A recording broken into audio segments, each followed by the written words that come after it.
Today, our topic capacitor.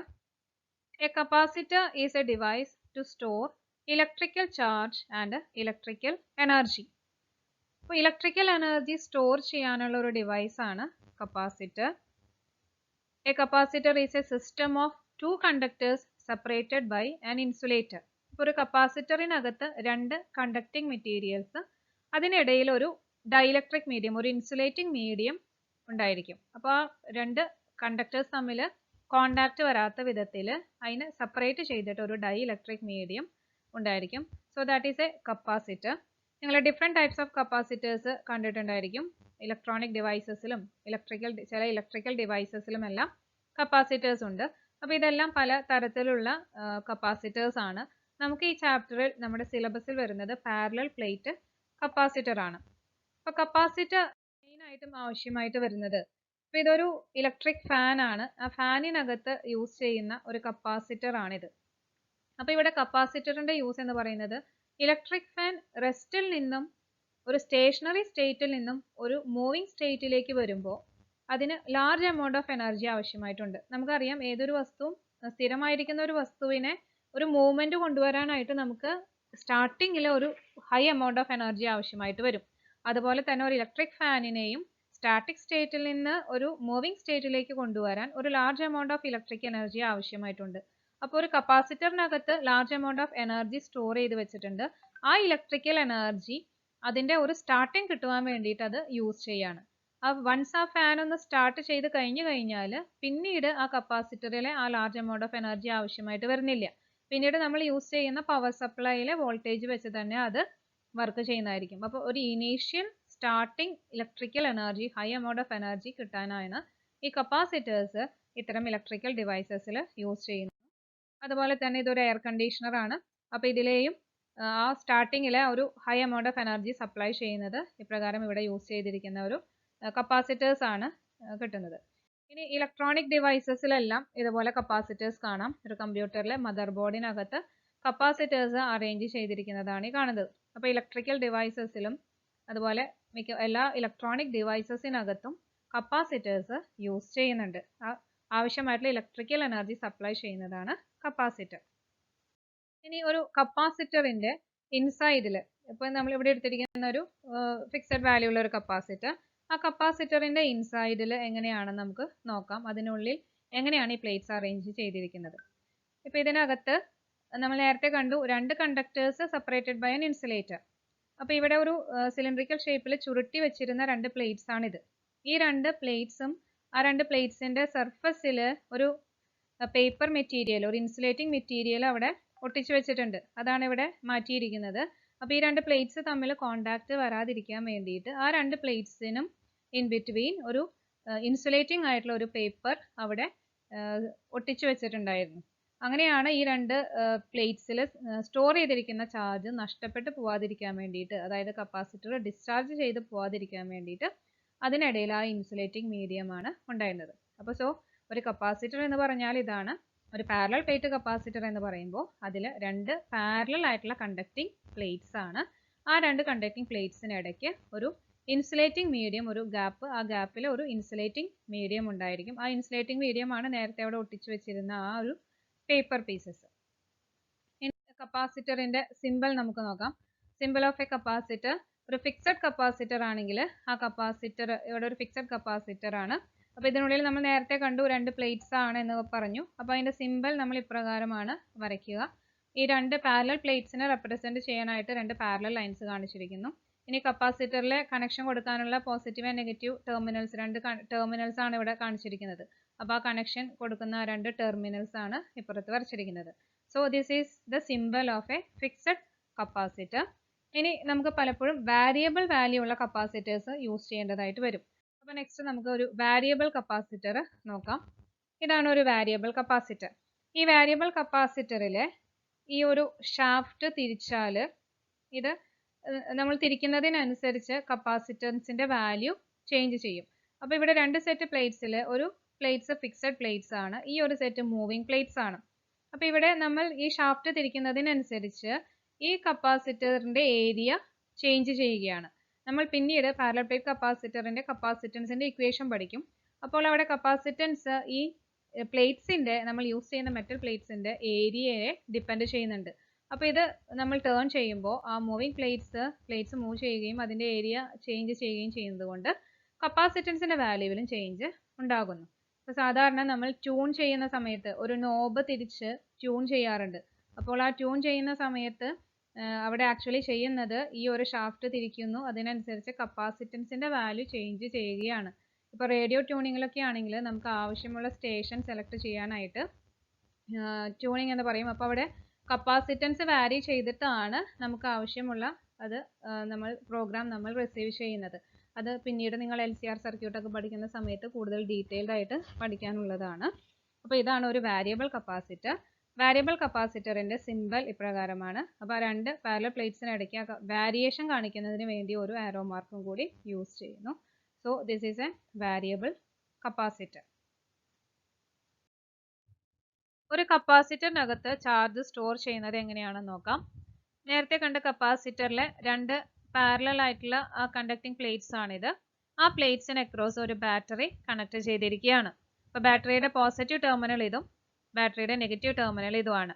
അപ്പോൾ ഇത് ഇവിടെ പോസിറ്റീവ് ടെർമിനൽ ആയതുകൊണ്ട് ഈ പ്ലേറ്റിലെ ഇലക്ട്രോൺസ് ഈ പോസിറ്റീവ് ടെർമിനലിൻ്റെ അടുത്തേക്ക് അട്രാക്ട് ചെയ്യപ്പെടുന്നു. അത് ഈ പോസിറ്റീവ് ടെർമിനലിൻ്റെ അടുത്തേക്ക് മൂവ് ചെയ്യുന്നു. ഈ ഇവിടെ വന്ന ഇലക്ട്രോൺസിനെ ബാറ്ററിയുടെ നെഗറ്റീവ് ടെർമിനൽ റിപ്പൽ ചെയ്യുന്നത് കൊണ്ട് ഈ ഇലക്ട്രോൺ അടുത്ത പ്ലേറ്റിലേക്ക് മൂവ് ചെയ്യുന്നു. അപ്പോൾ ഇവിടെ നിന്ന് ഇലക്ട്രോൺ മൂവ് ചെയ്യുന്നതിനനുസരിച്ച് ഒരു ഇലക്ട്രോൺ നഷ്ടപ്പെട്ടാൽ ഇവിടെ ഒരു പോസിറ്റീവ് ചാർജ് ഉണ്ടാകും. അപ്പോൾ ഇവിടെ നിന്നും ഒരു ഇലക്ട്രോൺ നഷ്ടപ്പെട്ടപ്പോൾ പകരം ഇവിടെ ഒരു പോസിറ്റീവ് ചാർജ് ലഭിച്ചു. രണ്ടാമതൊരു ഇലക്ട്രോണും കൂടി പോയപ്പോൾ 2 പോസിറ്റീവ് ചാർജ്. മൂന്നാമത് ഒരു ഇലക്ട്രോണും കൂടി ഇങ്ങോട്ട് മൂവ് ചെയ്തപ്പോൾ ഇവിടെ 3 പോസിറ്റീവ് ചാർജസ് ആണ് ഉണ്ടായത്. ഇവിടേക്ക് വരുന്ന ഈ 3 ഇലക്ട്രോൺസിനെയും ബാറ്ററിയുടെ നെഗറ്റീവ് ടെർമിനൽ റിപ്പൽ ചെയ്യുന്നത് കൊണ്ട് ആ 3 ഇലക്ട്രോൺസും ഈ പ്ലേറ്റിൻ്റെ അടുത്തേക്ക് രണ്ടാമത്തെ പ്ലേറ്റിൻ്റെ അടുത്തേക്ക് മൂവ് ചെയ്യുകയാണ്. ആ 3 ഇലക്ട്രോൺസും ഈ രണ്ടാമത്തെ പ്ലേറ്റിലേക്ക് മൂവ് ചെയ്യുന്നു. അങ്ങനെ ഇവിടെ 3 നെഗറ്റീവ് ചാർജസ് ഉണ്ടാകുന്നു. ഈ 3 നെഗറ്റീവ് ചാർജസും സ്റ്റാർട്ട് ചെയ്തത് ഈ പ്ലേറ്റിൽ നിന്നാണ് വന്നത്. ആ 3 ഇലക്ട്രോൺസ് ഇവിടെ നഷ്ടപ്പെട്ടത് കൊണ്ട് ഈ പ്ലേറ്റിൽ ഉണ്ടാകുന്നത് പോസിറ്റീവ് ആയിട്ടുള്ള ചാർജ് ആണ് ഉണ്ടാകുന്നത്, 3 പോസിറ്റീവ് ചാർജ്. അപ്പോൾ എപ്പോഴും ഈക്വൽ നമ്പർ ഓഫ് ചാർജസ് ആണ് ഉണ്ടാകുന്നത്. ഇവിടെ 3 പോസിറ്റീവ് ചാർജസും ഇവിടെ 3 നെഗറ്റീവ് ചാർജസുമാണ് ഉണ്ടാകുന്നത്. അപ്പോൾ ഇവിടെ ഉണ്ടാകുന്ന പോസിറ്റീവ് ചാർജസ് ഒരു +6 കുളും ചാർജ് ആണെങ്കിൽ, ഇവിടെ +6 കുളും ചാർജ് ആണ് ഇവിടെ ഡെവലപ്പ് ചെയ്യുന്നതെങ്കിൽ ഈ രണ്ടാമത്തെ പ്ലേറ്റിൽ അതിന് ഈക്വൽ ആയിട്ട് -6 കുളും ചാർജ് ആണ് ഡെവലപ്പ് ചെയ്യുന്നത്. അങ്ങനെ കപ്പാസിറ്ററിൽ എപ്പോഴും ഈക്വൽ ആൻഡ് ഓപ്പോസിറ്റ് ചാർജസ് ആണ് സ്റ്റോർ ചെയ്ത് ഇരിക്കുന്നത്. ഇവിടെ ഒരു പോസിറ്റീവ് ചാർജ് മൂവ് ചെയ്തു, ഒരു നെഗറ്റീവ് ചാർജ് മൂവ് ചെയ്തു, വീണ്ടും ഒരു 3 നെഗറ്റീവ് ചാർജസ് ആണ് ഇവിടെ മൂവ് ചെയ്തത്. അതിനനുസരിച്ച് ഈ പ്ലേറ്റിൽ 3 പോസിറ്റീവ് ചാർജസ് ഉണ്ടായി. ഈ 3 ഇലക്ട്രോൺസും ഇവിടെ അടുത്ത ഈ പ്ലേറ്റിലേക്ക് വന്നു, ഇവിടെ 3 നെഗറ്റീവ് ചാർജസും ഉണ്ടായി. നാലാമതൊരു ഇലക്ട്രോൺ ഇവിടെ മൂവ് ചെയ്തെങ്കിലും ആ ഇലക്ട്രോണിന് മൂവ് ചെയ്യാനായിട്ട് ഇവിടേക്ക് മൂവ് ചെയ്യാനായിട്ട് സാധിക്കുന്നില്ല. അതിന് കാരണം ഇവിടെ നമ്മൾ അപ്ലൈ ചെയ്ത ഈ വോൾട്ടേജിന്റെ വാല്യൂവും ഇവിടെ ചാർജസ് ഇങ്ങനെ അക്യൂമുലേറ്റ് ചെയ്തതുകൊണ്ട് ഈ രണ്ട് പ്ലേറ്റുകൾക്കിടയിൽ ഒരു പൊട്ടൻഷ്യൽ ഡിഫറൻസ് ക്രിയേറ്റ് ചെയ്യപ്പെട്ടു. അപ്പോൾ ഇവിടെ ഇൻ ബിറ്റ്വീൻ ഉള്ള ഈ പൊട്ടൻഷ്യൽ വാല്യൂവും ഇവിടുത്തെ ഈ നമ്മൾ അപ്ലൈ ചെയ്ത പൊട്ടൻഷ്യൽ ഡിഫറൻസും രണ്ടും സെയിം ആയിട്ട് വന്നു കഴിഞ്ഞാൽ പിന്നീട് ഇലക്ട്രോണിന് മൂവ് ചെയ്യാനായിട്ട് സാധിക്കുകയില്ല. ഇവിടെ നിന്നും ആ ഇലക്ട്രോണിനെ അട്രാക്ഷൻ, ഈ പോസിറ്റീവ് ചാർജ് ഈ ഇലക്ട്രോണിനെ അട്രാക്ട് ചെയ്യുന്നുണ്ട്, അതുപോലെ ഈ പോസിറ്റീവ് ചാർജും ഈ ഇലക്ട്രോണിനെ അട്രാക്ട് ചെയ്യുന്നുണ്ട്. അത് രണ്ടും ഈക്വൽ ആയി കഴിഞ്ഞാൽ ആ ഇലക്ട്രോണിന് പിന്നീട് മൂവ് ചെയ്യാനായിട്ട് സാധിക്കുന്നില്ല. അപ്പോൾ മാക്സിമം ചാർജ് ഇവിടെ സ്റ്റോർ ചെയ്ത് കഴിഞ്ഞു. കപ്പാസിറ്റർ ഫുള്ളി ചാർജ്ഡ് ആയിട്ടുള്ള ഒരു കപ്പാസിറ്റർ ആണ്. അക്യൂമുലേറ്റഡ് ചാർജ് ഇതിനകത്ത് എക്സിസ്റ്റ് ചെയ്യുന്നു. ഇങ്ങനെ ഫുള്ളി ചാർജ്ഡ് ആയിട്ടുള്ള ഒരു കപ്പാസിറ്ററിൽ നമ്മളിവിടെ അപ്ലൈ ചെയ്ത ഈ വോൾട്ടേജ്, സപ്ലൈ വോൾട്ടേജ് എടുത്ത് മാറ്റി കഴിഞ്ഞാലും ആ സെൽ അവിടെ നിന്ന് റിമൂവ് ചെയ്ത് കഴിഞ്ഞാലും ഈ ഇലക്ട്രോൺസ് ഈ പോസിറ്റീവ് ചാർജസും നെഗറ്റീവ് ചാർജസും അവിടെ തന്നെ സ്റ്റോർ ചെയ്ത് നിൽക്കും. അത് പിന്നീട് ഇലക്ട്രോൺസിനെ ഇങ്ങോട്ടേക്ക് മൂവ് ചെയ്യാനായിട്ട് സാധിക്കുന്നില്ല. ആ ഇലക്ട്രോണിന് മൂവ് ചെയ്യണമെങ്കിൽ ഒന്നുകിൽ ഇവിടെ ഒരു കോണ്ടാക്ട് വേണം, അല്ലെങ്കിൽ ഈ രണ്ട് പ്ലേറ്റുകൾക്ക് ഇടയിൽ ഒരു കോണ്ടാക്ട് വേണം. അങ്ങനെയാണെങ്കിൽ ഇലക്ട്രോൺസിന് അപ്പുറത്തേക്ക് മൂവ് ചെയ്യാനായിട്ട് സാധിക്കും. അങ്ങനെ കോണ്ടാക്ട് ഇല്ലാത്ത ഇവിടെയും കോണ്ടാക്ട് വരാത്തത് കൊണ്ട് ഇലക്ട്രോൺസിന് പിന്നീട് അങ്ങോട്ട് ട്രാൻസ്ഫർ ചെയ്യാനായിട്ട് സാധിക്കുന്നില്ല. അപ്പോൾ അതുകൊണ്ട് തന്നെ ഈ രണ്ട് കപ്പാസിറ്ററിൻ്റെ ഈ രണ്ട് പ്ലേറ്റുകൾക്ക് ഇടയിൽ എപ്പോഴും ഒരു ഇൻസുലേറ്റിംഗ് മീഡിയം നെസസറി ആണ്. അപ്പോൾ ഇവിടെ ഇതിനിടയിൽ ഒരു കോണ്ടാക്ട് വന്നു കഴിഞ്ഞാൽ, ഈ രണ്ട് പ്ലേറ്റ്സും തമ്മിൽ കോണ്ടാക്ട് വന്നാൽ ഇവിടെ നിന്ന് വരുന്ന ആ ഇലക്ട്രോൺസ് എല്ലാം ഇങ്ങനെ ഫ്ലോ ചെയ്ത് ഈ രണ്ടാമത്തെ പ്ലേറ്റിലേക്ക് എത്തി ഇവിടെ കോണ്ടാക്ട് ഉള്ളത് കൊണ്ട് അത് ആദ്യത്തെ ആ പ്ലേറ്റിലേക്ക് തന്നെ വരുന്നു. ആ ഇലക്ട്രോൺസ് ഈസി ആയിട്ട് അതിനകത്ത് സർക്കുലേറ്റ് ചെയ്യുകയും മാത്രമേ ഉള്ളൂ. ഈ പ്ലേറ്റുകളിൽ ആ ഇലക്ട്രോൺസോ അല്ലെങ്കിൽ പോസിറ്റീവ് ചാർജസോ സ്റ്റോർ ചെയ്ത് വെക്കുന്നില്ല. അപ്പോൾ അതുകൊണ്ട് തന്നെ ഈ രണ്ട് പ്ലേറ്റുകൾക്ക് ഇടയിൽ ഒരു ഇൻസുലേറ്റിംഗ് മീഡിയം എന്നത് ഒരു നെസസറി ആണ്. അവിടെ ഒരു ഇൻസുലേറ്റിംഗ് മീഡിയം അല്ലെങ്കിൽ അവിടെ ഒരു സെപ്പറേഷൻ ഉണ്ടെങ്കിൽ മാത്രമേ ഇവിടെ എല്ലാ നെഗറ്റീവ് ചാർജസും അതുപോലെ ഇവിടെ എല്ലാ പോസിറ്റീവ് ചാർജസും സ്റ്റോർ ചെയ്ത് വെക്കാനായിട്ട് നമുക്ക് സാധിക്കുകയുള്ളൂ. ഇങ്ങനെയാണ് ഒരു കപ്പാസിറ്ററിനകത്ത് ചാർജ് സ്റ്റോർ ചെയ്ത് വെക്കുന്നത്. കപ്പാസിറ്റർ എന്താണെന്ന് നമ്മൾ കണ്ടു. Capacitor is an arrangement to store charges or electrical energy. അപ്പോൾ കപ്പാസിറ്ററിനകത്ത് രണ്ട് parallel plates separated by a small distance ആണ്. അപ്പോൾ ഇങ്ങനെ രണ്ട് പ്ലേറ്റ്സ്, അതിൽ നമ്മളൊരു സെല്ലിലേക്ക് കണക്ട് ചെയ്തേക്കാണ്. അപ്പോൾ ഇത് പോസിറ്റീവ് ടെർമിനൽ ആയതുകൊണ്ട് ഈ പ്ലേറ്റിലെ ഇലക്ട്രോൺസിനെ ഇവിടേക്ക് അത് മൂവ് ചെയ്യും. ഈ പോസിറ്റീവ് ടെർമിനൽ ഈ ഇലക്ട്രോൺസിനെ അട്രാക്ട് ചെയ്യുന്നു. ആ ഇലക്ട്രോൺ ഇവിടേക്ക് മൂവ് ചെയ്യാണ്. ഇവിടെ എത്തുമ്പോൾ നെഗറ്റീവ് ടെർമിനൽ ഈ ഇലക്ട്രോൺസിനെ വീണ്ടും റിപ്പൽ ചെയ്ത് ആ ഇലക്ട്രോൺസ് മൂവ് ചെയ്ത് ഈ പ്ലേറ്റിന്റെ അടുത്തേക്ക് എത്തുന്നു. അപ്പോൾ ഇവിടെ നിന്ന് ഒരു ഇലക്ട്രോൺ എസ്കേപ്പ് ചെയ്തപ്പോൾ ഇവിടെ ഒരു പോസിറ്റീവ് ചാർജ് ക്രിയേറ്റ് ചെയ്യപ്പെട്ടു. ഇവിടെ ആ ഇലക്ട്രോൺ മൂവ് ചെയ്ത് ഇവിടേക്ക് എത്തി. അപ്പോൾ ഇലക്ട്രോൺ ഇവിടെ എത്തിയപ്പോൾ ഇവിടെ ഒരു പോസിറ്റീവ് ചാർജ് ഇവിടെ ഡെവലപ്പ് ചെയ്തു. അതുപോലെ നെക്സ്റ്റ് ഇലക്ട്രോൺ ഇവിടെ നിന്ന് ലീവ് ചെയ്യുമ്പോൾ ഇവിടെ ഒരു പോസിറ്റീവ് ചാർജ് ഉണ്ടാവും. അതിന് ആ ഇലക്ട്രോൺ മൂവ് ചെയ്ത് ഇവിടെ എത്തുമ്പോൾ ഇവിടെ ഒരു നെഗറ്റീവ് ചാർജ്. അതുപോലെ ഈ പ്ലേറ്റിന് പോസിറ്റീവ് ചാർജസ് ഉണ്ടാകുന്നു.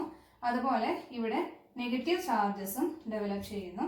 അപ്പോൾ രണ്ട് പ്ലേറ്റ്സിൽ ഒരു പ്ലേറ്റ് പോസിറ്റീവ്ലി ചാർജ്ഡ് ആയി മാറി, മറ്റൊരു plate next plate negative charge ആയിട്ട് മാറി. ഇത് കണ്ടിന്യൂ ചെയ്യുന്നത് ഇവിടെ നമ്മൾ അപ്ലൈ ചെയ്ത പൊട്ടൻഷ്യൽ വിയുടെ വാല്യൂ ഈ രണ്ട് പ്ലേറ്റിലും positive and negative charges develop ചെയ്തപ്പോൾ ഇൻ ബിറ്റ്വീൻ ദീസ് പ്ലേറ്റ്സ് ഒരു പൊട്ടൻഷ്യൽ ക്രിയേറ്റ് ചെയ്യപ്പെട്ടു. അപ്പോൾ ഇവിടെ ഉണ്ടാകുന്ന ഈ പൊട്ടൻഷ്യൽ, ഇത് ഈ രണ്ട് പ്ലേറ്റ്സിനും ഇടയിലുള്ള ഈ പൊട്ടൻഷ്യലും ഇവിടെ അപ്ലൈ ചെയ്ത പൊട്ടൻഷ്യലും ഈക്വൽ ആവുന്നത് വരെ ഈ ഇലക്ട്രോൺ ട്രാൻസ്ഫർ നടക്കുന്നു. അത് കഴിഞ്ഞു കഴിഞ്ഞാൽ പിന്നെ ചാർജസ് കംപ്ലീറ്റ്ലി അക്യൂമുലേറ്റഡ് ആയി ഈ കപ്പാസിറ്റർ ഫുള്ളി ചാർജ്ഡ് ആയിട്ട് മാറിക്കഴിഞ്ഞു. അങ്ങനെ ഫുള്ളി ചാർജ്ഡ് ആയിട്ടുള്ള കപ്പാസിറ്ററിൽ ഇപ്പോൾ നമ്മൾ അവിടെ അപ്ലൈ ചെയ്തിരിക്കുന്ന ഈ സെല്ലിലെ വോൾട്ടേജ്, ഇവിടുത്തെ പൊട്ടൻഷ്യൽ റിമൂവ് ചെയ്താലും ഈ സെല്ല് ഇവിടെ നിന്നും മാറ്റിയാലും ഈ ഇലക്ട്രോൺസും ഈ പോസിറ്റീവ് ചാർജസും നെഗറ്റീവ് ചാർജസും ഇങ്ങനെ തന്നെ എക്സിസ്റ്റ് ചെയ്യും. ഇതാണ് ഒരു ഫുള്ളി ചാർജ്ഡ് കപ്പാസിറ്റർ. ഈ ഫുള്ളി ചാർജ്ഡ് ആയിട്ടുള്ള കപ്പാസിറ്ററിൽ നമ്മൾ നേരത്തെ കൊടുത്ത പൊട്ടൻഷ്യലിന്റെ വാല്യൂ വി ആയിരുന്നു, ഒരു 5 വോൾട്ട് വാല്യൂ ആയിരുന്നു എന്ന് കൺസിഡർ ചെയ്യാം. ഈ 5 വോൾട്ടിന്റെ വാല്യൂ നമ്മൾ ഡബിൾ ആക്കുകയാണ്, അതായത് × 2 ദാറ്റ്സ് ഈക്വൽ ടു ഇത് ചേഞ്ച് ചെയ്തിട്ട് 10 വോൾട്ട് ആക്കി മാറ്റി.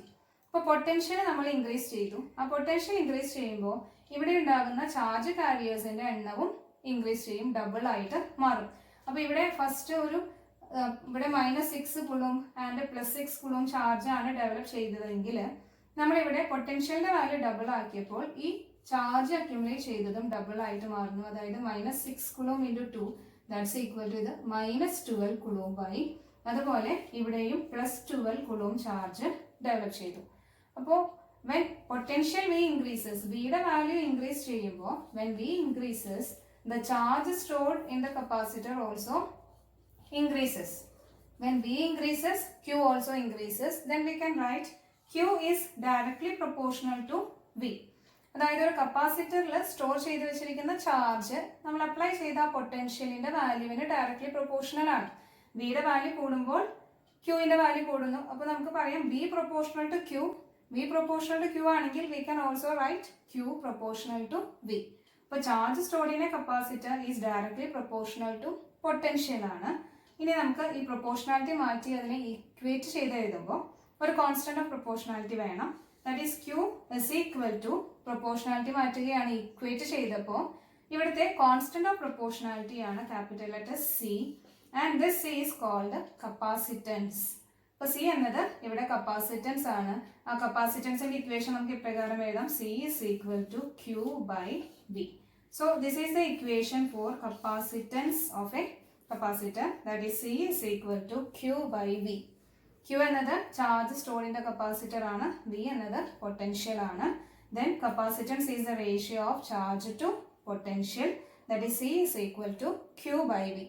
അപ്പോൾ ഇതാണ് കപ്പാസിറ്റൻസിന്റെ ഇക്വേഷൻ.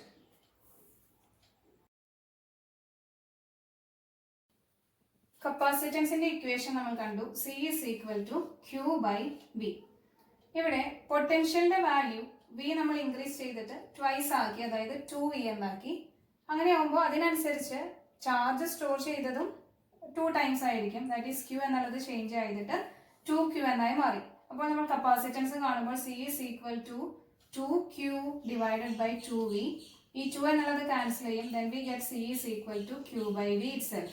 അതായത് ഇവിടെ കപ്പാസിറ്റൻസിന്റെ വാല്യൂ ക്യൂവിനെയോ വിനെയോ ഡിപ്പെൻഡ് ചെയ്യുന്നില്ല.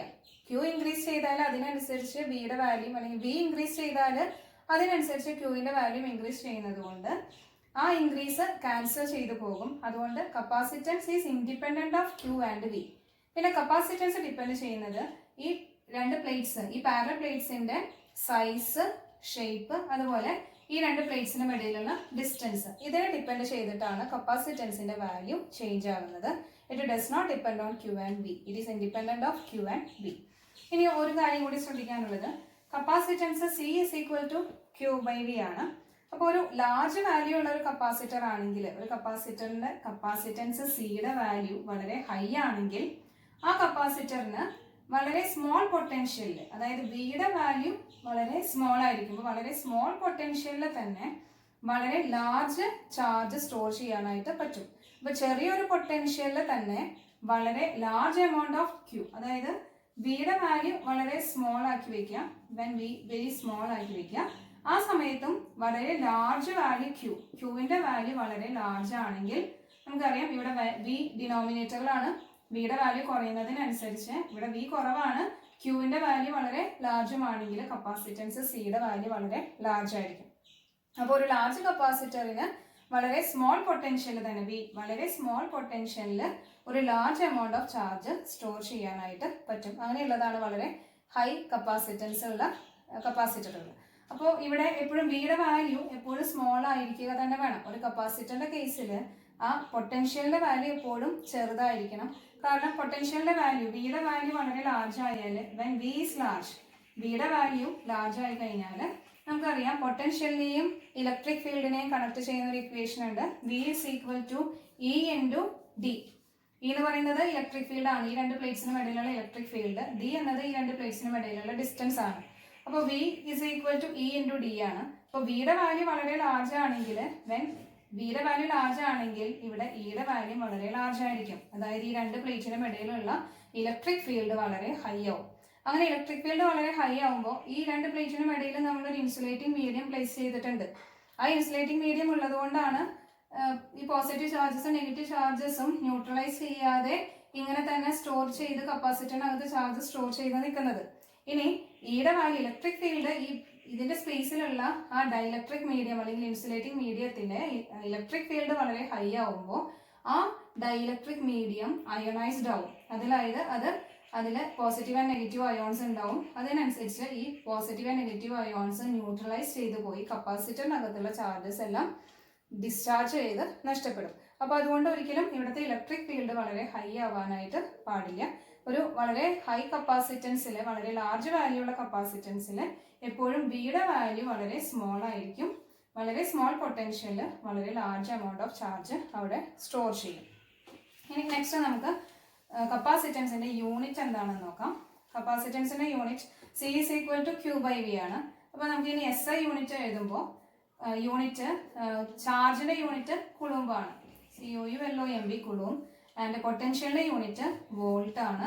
അങ്ങനെയാണെങ്കിൽ കപ്പാസിറ്റൻസിന്റെ യൂണിറ്റ് നമുക്ക് ഇപ്രകാരം എഴുതാം, coulomb volt raise to -1. Coulomb per volt, that is coulomb volt raise to -1. ഈ കുളൂം വോൾട്ട് റേസ് ടു -1നെ വിളിക്കുന്ന പേരാണ് farad. So unit of capacitance is farad. It is represented by the symbol capital letter F. അപ്പോൾ കപ്പാസിറ്റൻസിന്റെ unit farad ആണ്.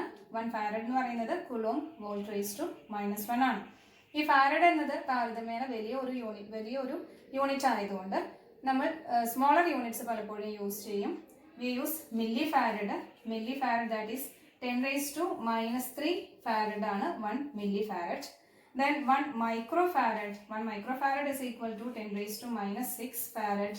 Then 1 nanofarad is equal to 10⁻⁹ farad. And then 1 picofarad is equal to 10⁻12 farad. These are some smaller units. Capacitance in the value specify cheyanayittu nammal use cheyyunna smaller units aanu millifarad, microfarad, nanofarad and picofarad.